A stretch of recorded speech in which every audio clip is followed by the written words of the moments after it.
नमस्कार, मी Rushali Yadav Sarang. Maharashtra prime time मध्ये आपण महत्त्वाच्या घडामोडींचा विस्ताराने आढावा घेणार आहोत. रायगडावरच्या कार्यक्रमातून अमित शहांनी छत्रपती शिवाजी महाराजांचा एकेरी उल्लेख केल्याचा आरोप संजय राऊतांनी केलाय. औरंगजेबाच्या थडग्याचाही शहांनी समाधी असा उल्लेख केल्याचा आरोप करत संजय राऊतांनी टीका केली आहे. संजय राऊतांच्या या टीकेवर भाजपकडून प्रसाद लाड आणि मुनगंटीवारांनी प्रत्युत्तर दिलंय. काही जणांना वक्तव्याचा विपर्यास करण्याची सवय असते असं मुनगंटीवार यांनी म्हटलंय.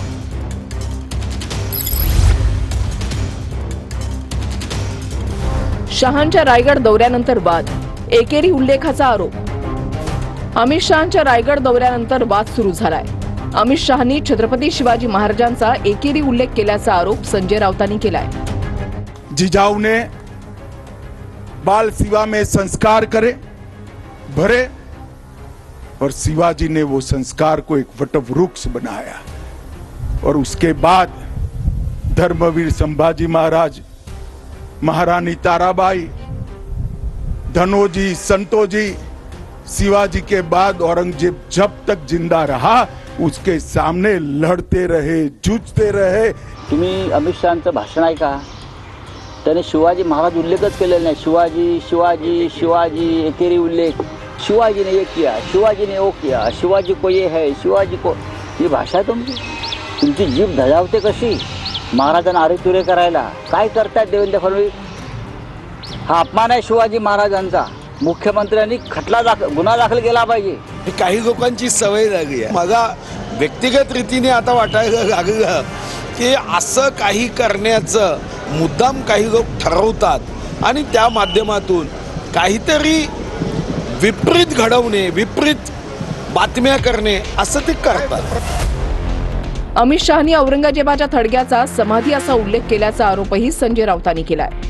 शिवाजी के बाद औरंगजेब जब तक जिंदा रहा उसके सामने लड़ते रहे, जूझते रहे, यहाँ तक कि अपने आप को आलमगीर कहने वाला व्यक्ति महाराष्ट्र में पराजित होकर यही उसकी समाधि. आम्ही ज्याला थडगं म्हणतो त्याचा उल्लेख काल देशाच्या गृहमंत्र्यांनी छत्रपती शिवाजी महाराजांच्या समाधीसमोर, मेघडंबरी समोर औरंगजेबाची समाधीचा दर्जा दिला. बरं का, हिंदुत्ववाद्यानं, नकली हिंदुत्ववाद्यानं औरंगजेबाच्या थडग्याला देशाच्या गृहमंत्र्यांनी काल रायगडावरून छत्रपतींच्या साक्षीनं समाधीचा दर्जा दिला. यासारखं या महाराष्ट्राच्या जीवनात वाईट ते काय होणार. संजय राऊतांनी अमित शहांवरती आरोप केले. मला वाटतं की संजय राऊतांचं डोकं फिरलंय. भरकटलेला संजय राऊतांनी त्यांच्यावर आरोप करणं बंद करावं. हा कुठल्याही प्रकारचा राजकीय दौरा नसून हा छत्रपतींचा सन्मान करण्याचा दौरा होता. भाजपची देखील तीच मानसिकता आहे की महाराष्ट्र लुटायचा आणि म्हणून ज्यांची कबर होती, ज्याला गाडला इथे महाराष्ट्राने, महाराष्ट्राच्या मातीत, की महाराष्ट्र जो चालून येईल त्याला असंच गाडलं जाईल. काही लोकांमध्ये समाधी वाटते. काल त्यांनी मला वाटतं महाराजांचा उल्लेख देखील एकेरी केलेला आहे. आणि हे मग जे कोणी आम्हाला बाकीचं शिकवायला जातात त्यांना आता कुठे गेले ते सगळे लोक? स्वतः कोण हे छत्रपती शिवाजी महाराजांचा वारसा जपण्यासाठी किंवा त्यांचा विचार पुढे घेऊन जाण्यासाठी रायगडावर जात नाहीत, कारण तिथं चालायला लागतं. मग अमित शहा साहेब तिथं आले, चांगल्या पद्धतीचा कार्यक्रम झाला. त्यांनी छत्रपती शिवाजी महाराजांचा वारसा हा फक्त महाराष्ट्रानं नाही तर जगानं सांभाळला पाहिजे ही भूमिका तिथं मांडली. देशाचा आराध्य दैवत आहे असा उल्लेख छत्रपती शिवाजी महाराजांचा केला. पण काही लोकांना कुठेतरी बदनामी करण्याची हौसच असते आणि तुम्हाला ते त्यांना भेटण्याची हौस असते. त्याच्यामुळे त्याच्यावर मी आणि काय बोलू ना. एकनाथ शिंदेने आज अमित शहांची भेट घेतली आहे. जवळपास 1 तास दोघांमध्ये गृहावर चर्चा झालेली आहे. फक्त ते एकटेच होते भेटण्यासाठी. एकनाथ शिंदे साहेबांनी अमित शहा साहेबांची भेट घेतलेली आहे. मी संध्याकाळी एकनाथ शिंदे साहेबांना भेटणार आहे. ते 1 तास का भेटले त्याच्यातले काही किस्से जर त्यांनी मला सांगितले. छत्रपती शिवाजी महाराजांचा अवमान करणाऱ्यांचा टकमक टोकावरून कडेलोट केला पाहिजे असं वक्तव्य मुख्यमंत्री फडणवीसांनी केलंय. फडणवीसांच्या या वक्तव्यावर संजय राऊतांनी टोला लगावला. काल रायगडावर शिवाजी महाराजांचा अवमान करणाऱ्यांचा कडेलोट करणार का असं राऊत यांनी म्हटलंय. तर राजकारणामध्ये कडेलोट या शब्दाचा वापर करू नये असं मुनगंटीवारांनी म्हटलंय. आमचं सगळ्यांचंच मत आहे की महापुरुषांचा अपमान, छत्रपतींचा अपमान करणाऱ्याला तर टकमक टोकावरनच लोटून दिलं पाहिजे. पण आपण लोकशाहीमध्ये आहोत, त्यामुळे लोकशाही अनुरूप या ठिकाणी नियम तयार करण्याचं काम हे आपण निश्चितपणे करू. छत्रपतींचा उल्लेख शिवाजी शिवाजी असा एकेरी करण्यात आला, जो आम्ही कधीच करत नाही. औरंगजेबाच्या थडग्याचा उल्लेख औरंगजेबाच्या थडग्याला काल समाधी म्हणून मान्यता देण्यात आली. जेव्हा गृहमंत्री बोलतात तेव्हा ती समाधीच मानली पाहिजे. देशाचे गृहमंत्री जेव्हा बोलतात की थडगा समाधी आहे, मग हा अपमान नाही का शिवाजी महाराजांचा? मग कडेलोट करणार आहात का तुम्ही? हिंमत आहे तुमच्यामध्ये, करा कडेलोट. कडेलोट करणे वगैरे अशा शब्दाचा वापर राजकारणामध्ये करू नये. असा वापर अतिशय छोट्या मनाचा छोटा माणूसच करेल. माननीय अमित भाई हे फक्त गृहमंत्री नाही, हृदयामध्ये शिवबा घेऊन या देशामध्ये काम करणाऱ्या एका नेतृत्वाचं आपण अशा पद्धतीने अपशब्दाने अपमान करणे वाईट. जिसने शिवाजी महाराज का अपमान किया, यो कोरटकर जो जेल से छूटा, उनको तो देवेंद्र जी ने पूरा प्रोटेक्शन दे रखा है. 40 पुलिस उसके प्रोटेक्शन में है. 40 जाकर देखिए आप, गिनो, मैं आपको बता रहा हूँ. उसको स्पेशल सिक्योरिटी दी है. 8 गनर है उसके पास अभी. संरक्षण माझ्या माहितीप्रमाणे दिगं नसेल, पण दिगं असेल तर देवेंद्रजी आहेत, उत्तम निर्णय करतात, ते मागे घेतील. ज्यांनी छत्रपती शिवाजी महाराजांचा अवमान केला त्यांना संरक्षण देण्याचं कारण नाही. आणि या अगोदरही अशी एक घटना आताच अहिल्यानगर इथं झाली असताना सरकार आमचं होतं तरी आम्ही असा आप भाव नाही बघितला की आमचा आहे की तुमचा आहे. इथं तर काही हा आमचा नाहीच आहे, प्रश्नच उपस्थित. काल पौर्णिमा होती. शिंदे ज्यांना भेटले त्यांनी काळजी घ्यावी. शिंदे शहांच्या भेटीवरील प्रश्नावर आदित्य ठाकरेंनी टोलेबाजी केली आहे. आमच्या अनुभवावरून मी सांगत आहे असं आदित्य ठाकरे यांनी म्हटलंय. अमित शहा आज मुंबईमध्ये होते, त्यांची भेट एकनाथ शिंदेनी घेतली, मात्र त्यांनी नाराजी दाखवली अमित शहांकडे, कारण का अर्थ खातं आमच्या फाईल सही करत नाही आणि रायगडचं देखील पालकमंत्री पदाचा मुद्दा त्यांनी उपस्थित केला. काल पौर्णिमा होती, काल काही लोक गावी पण जाऊन आले असतील आणि मग जे त्यांना भेटले त्यांनी थोडी काळजी घ्यावी. बस आमच्या अनुभवावरून सांगतो, बाकी काही. आमच्यात काही धुसफूस नाही, सगळं खुशखुश आहे असं म्हटलंय एकनाथ शिंदे यांनी. आम्ही काम करणारे लोक तक्रारीचं रडगाणं गात नाही असं शिंदेनी म्हटलंय. काही असेल तर चर्चेतून सर्व सुटेल असंही त्यांनी म्हटलंय. अर्थ खात्यासंदर्भात शहांकडे तक्रार केल्याच्या प्रश्नावर एकनाथ शिंदे यांची ही प्रतिक्रिया. धुसफूस नाही, खुशखुश आहे, काही धुसफूस नाही. दादा पण म्हणाले, आणि आम्ही काम करणारे लोक आहोत. काम करणारे लोक तक्रारीचं रडगाणं गात नाहीत. आम्ही रडणारे नाही, लढणारे आहोत. असेल काही ते बसून चर्चेतून सगळं सुटणार. बकरा छाट जाएगा, संजय राऊतांचं हे वक्तव्य आहे. काल शहांनी एसएनसीना हटकलं. आज हट है, कल कट है असं संजय राऊतांनी म्हटलेलं आहे.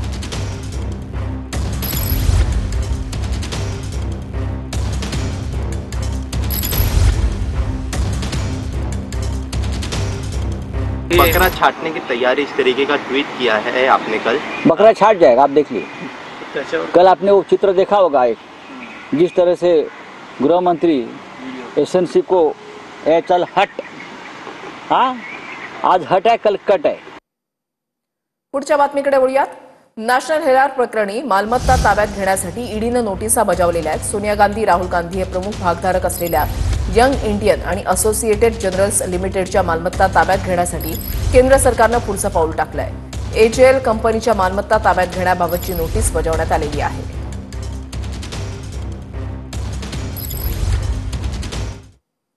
ईव्हीएम सहज हॅक करून निकालामध्ये घोटाळे केले जाऊ शकतात. अमेरिकी नॅशनल इंटेलिजन्सच्या संचालिका तुलसी गबाड यांचं हे वक्तव्य आहे.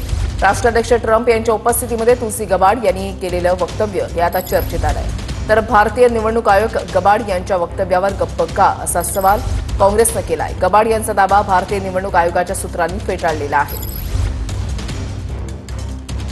नॅशनल इंटेलिजन्सच्या संचालिका तुलसी गबार्ड काय म्हणाल्या? निवडणूक निकालांमध्ये फेरफार करण्यासाठी ईव्हीएम सहजपणे हॅक केले जाऊ शकतात.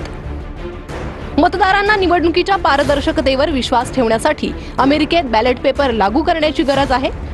राष्ट्राध्यक्ष डोनाल्ड ट्रम्प यांच्या उपस्थितीत तुलसी गबार्ड यांनी केलेले हे वक्तव्य चर्चेत आहे.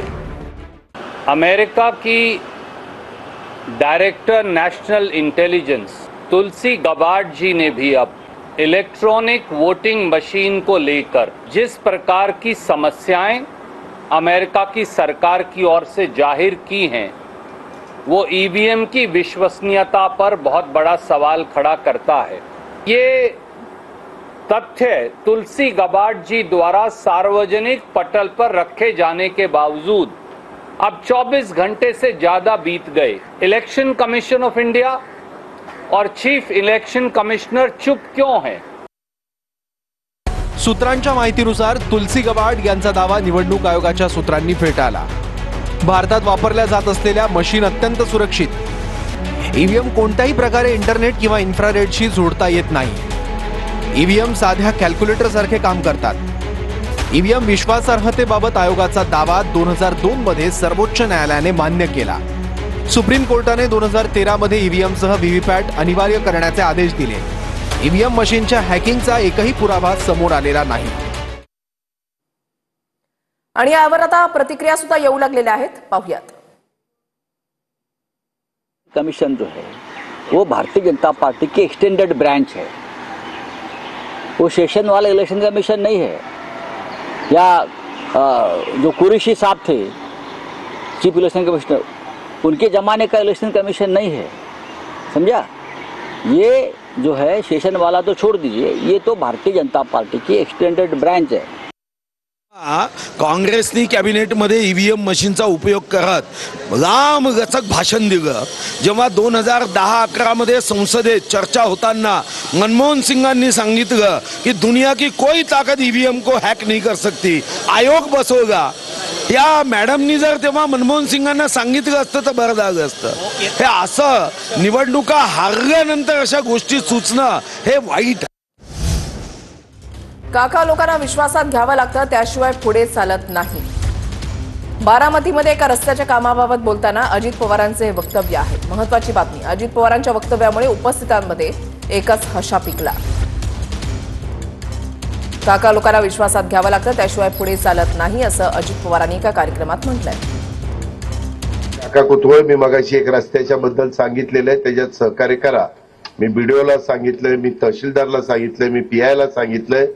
काकालाही म्हणलं विश्वासात घ्या, कारण काका लोकांना विश्वासात घ्यावं लागतं, त्याशिवाय पुढे चालत नाही। म्हणजे काका कुतवळांना, नाहीतर लगेच दादा घसरले, कुणावर घसरलेलो नाही।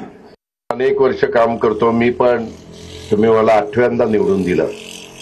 मी पण विचार करत असतो, मी माझ्या परीनं राज्यात फिरत असतो। मनामध्ये हीच भावना असते की बाबा राज्याचं भलं व्हावं, जिल्ह्याचं भलं व्हावं, परंतु त्याचबरोबर अनेक वर्ष अनेकांनी, आदरणीय पवार साहेबांनी त्यांच्या परीनं प्रयत्न केला, मी माझ्या परीनं प्रयत्न केला। अनेक वडीलधाऱ्यांनी वेगवेगळ्या कारणामध्ये, मग चांगुडे आबा असतील, पानसरे काका असतील, ह्या सगळ्या वडीलधाऱ्यांची, ज्ञानबा रसाळ असतील, खूप जणांची नावं घेता येतील। कल्याणमधील अल्पवयीन मुलीवर अत्याचार करणाऱ्या आरोपीनं आत्महत्या केलेली आहे। आरोपी विशाल गवळीनं तळोजा कारागृहामध्ये आत्महत्या केलेली आहे। टॉवेलच्या साह्यानं विशाल गवळीनं गळफास घेतल्याची माहिती आहे। आरोपी विशाल गवळीनं पहाटेच्या सुमारास गळफास घेतल्याची माहिती आहे। विशाल गवळी कोण होता? कल्याणमधील अल्पवयीन मुलीवर लैंगिक अत्याचार करत तिची हत्या विशाल गवळीनं केली होती। विशाल गवळी 3.5 महिन्यांपासून तळोजा जेलमध्ये कैद होता। बलात्कार, बलात्काराचा प्रयत्न, छेडछाड, लैंगिक शोषण असे अनेक गुन्हे विशालवर दाखल आहेत। कल्याण पूर्व परिसरात विशाल गवळीची दहशत होती। विशालच्या दहशतीमुळे काही कुटुंबांनी स्थलांतर केल्याचीही माहिती समोर आली होती। विशाल गवळी या विकृताला राजकीय वलय होतं अशीही माहिती आहे। अत्याचार आणि हत्या प्रकरणात पोलिसांनी गवळीला शेगावमधून अटक केली होती। सुसाइड करेगा ऐसा था ही नहीं उसका, बिल्कुल नहीं था। अब आप कैसे आवाज उठाएंगे? देखते हैं हम क्या करते हैं, क्या है देख तो लेते हैं पहले बॉडी पे क्या है क्या नहीं। बोलते सुबह 5 बजे किया है, टॉवेल लगा है, टॉवेल 3.5-4 फीट का होता है, आदमी 100 किलो का है, उससे ज्यादा है। बाथरूम में क्या हुक रहता है जो लगाएगा, कैसे क्या देख तो लेते एक बार। 110% जेल अथॉरिटी ने मारा है उनको, बस यही है। च्या माध्यमातून किंवा कायदेशीर प्रक्रियेतून जर अशा आरोपींना या ठिकाणी शिक्षा झाली असती तर मला वाटतं अशा विकृत मानसिकतेची जी लोक आहेत त्यांच्यामध्ये कुठेतरी दहशत निर्माण झाली असती आणि असे कृत्य आपल्या या शहरात आणि आपल्या राज्यात थांबले असते। परंतु हे देखील न्यायच झालेला आहे, त्यामुळे कायदेशीर प्रक्रियेने फाशीची शिक्षा झाली असती किंवा त्यांनी आत्महत्या केलेली आहे, दोन्ही आमच्यासाठी न्याय आहे। वेळ झाली एक छोटासा ब्रेक घेण्याची। बातम्यांचा ओघ TV9 मराठीवर सुरू आहे। TV9 मराठी, एकमेव। निकले सफर पे करके दिल को तैयार, जाने किस मोड़ पे मिल जाएगा. Good times call for great innovative. Force next for what's next. Bye, please.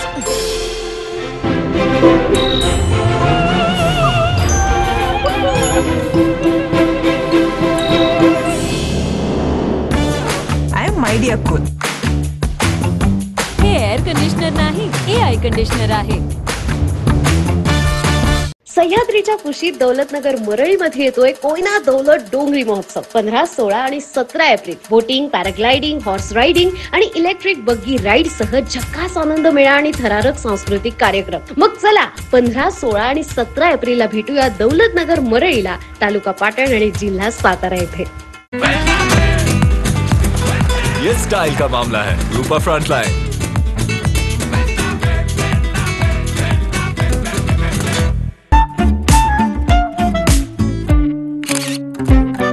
आप कितना भी ऑफ सेंटर रहे, फैन रहे हमेशा सेंटर ऑफ अट्रैक्शन, क्योंकि क्रॉम्पटन फैंस की ब्यूटी बनाए हर सेल्फी को picture perfect.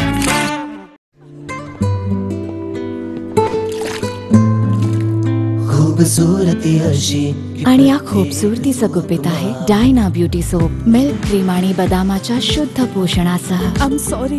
No I am sorry. चल माफ केलं. डायना ब्युटी सोप, पहिली झलक करेल खूबसूरत परिणाम.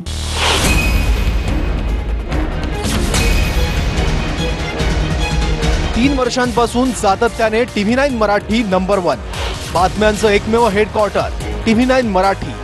आता DD फ्री डिशवर चॅनल क्रमांक 68 वर उपलब्ध. TV9 मराठी एकमेव. पैसा किती बदलला आहेस रे. आता खिशातून नाही स्कॅनर मधून येतोस, तरी बोहनीवर डोकं लावून जातोस. पापा तिजोरीमध्ये नसलास तरी पण सुरक्षित आजही आहेस. बदलला आहेस पण इतकाही बदलला नाहीयेस. 450. मैं सिर्फ 400 दे. पाकिट रिकामं असलं तरीही पाकिटात मनी आहे.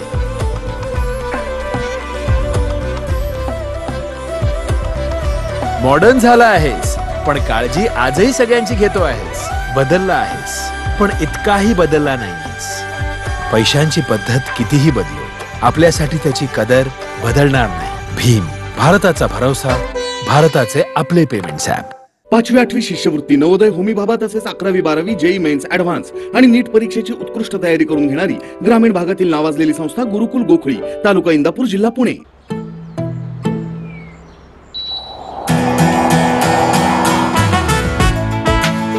I need expert performance. I need my career. आता चौके छक्के मार. थकलास? थंडा पी. थंडामुळे तर माझं बेस्ट ऑलराऊंडर बनण्याचं स्वप्नही थंड पडेल. मोठ्या स्वप्नांसाठी हवी instant energy. Glucon D, vitamin C चे गुण आणि ग्लुकोजची भरपूर एनर्जी. सामान्य ड्रिंकच्या तुलनेत हे फक्त तहान भागवत नाही तर इन्स्टंट एनर्जीही देतं. ग्लुकॉन डी, थकवा गॉन, एनर्जी ऑन. व्हॅल्व्हची एकच जाण, झोलोटो व्हॅल्व्स, झोलोटो व्हॅल्व्स. व्हॅल्व्सची एकच जाण, झोलोटो. Smash your way to glory at the News9 Corporate Badminton Championship. Get ready for the ultimate badminton showdown. News9 presents the biggest corporate championship, a battle of skill, speed and supremacy. Cash prize of 6 lakh rupees across categories. Venue, Pulela Gopichand Badminton Academy, Hyderabad. Dates, May 9th to May 11th. A chance to showcase your talent and make a mark. The court is set. Are you ready? Register now.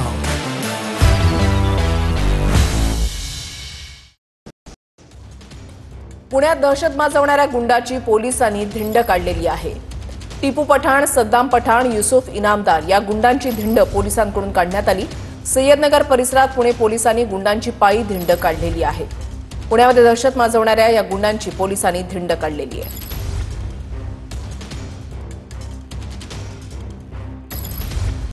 Tipu पठाणसह त्याच्या साथीदारावर पुण्यामधल्या Kalepadal police स्टेशनमध्ये गुन्हा दाखल करण्यात आलेला आहे.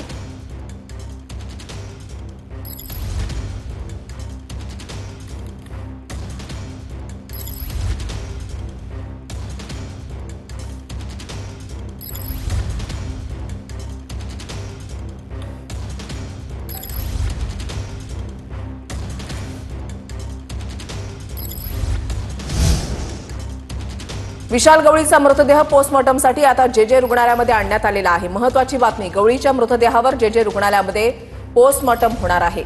विशाल गवळीचा मृतदेह पोस्टमॉर्टमसाठी आता जे रुग्णालयामध्ये आणण्यात आलेला आहे। आज पहाटे त्याने गळफास घेऊन आत्महत्या केली आहे। तुरुंगामध्ये होता तो, 3.5 महिन्यांपासून तो तुरुंगामध्ये होता आणि आज पहाटे त्याने टॉवेलच्या साह्याने आत्महत्या केलेली आहे।